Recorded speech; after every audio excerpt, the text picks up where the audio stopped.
Okay, another video about Catholicism from Andy. I bet y'all are getting sick of these, but I'm not yet. I've got a couple left in me, so I'm just gonna keep going. So today I wanted to talk a little bit about deconstruction in relationship to the Catholic faith and my personal experience with that.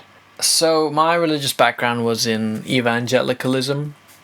I grew up in Thailand as a missionary kid, and it was a very overwhelmingly positive experience, and I wouldn't have swapped it for anything, honestly.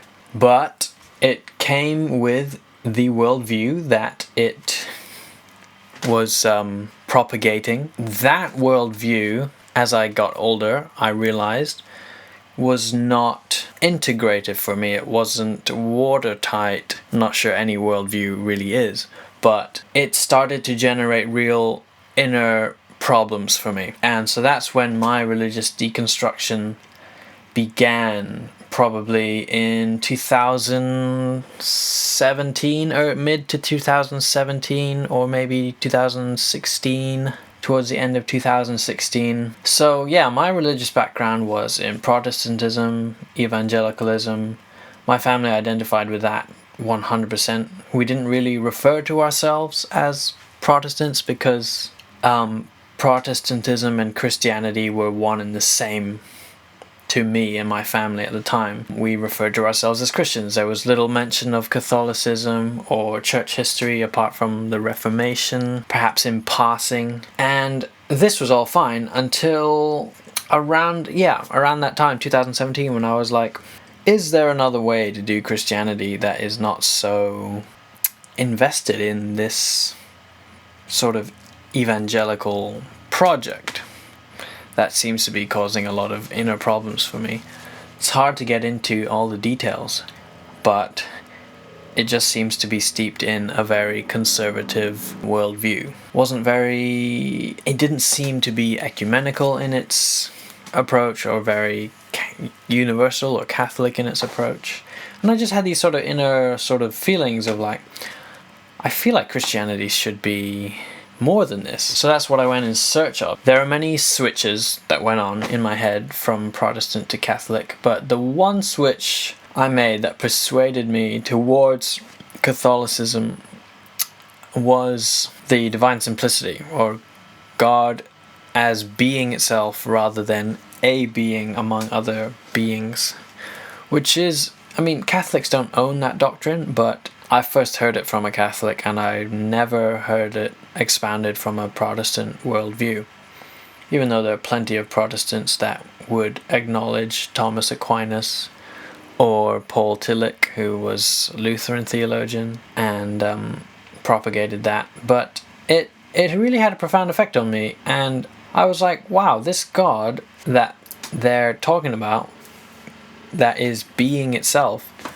is a lot easier for me to believe in. It makes a lot more sense to have a God that is non-competitive with the universe. And it didn't seem to me to be a problem that being itself could be personally related to. Doesn't seem like an issue. Yeah, what I wanted to conclude with is that deconstruction, these processes, are built in to Catholicism and what is called the dark night of the soul.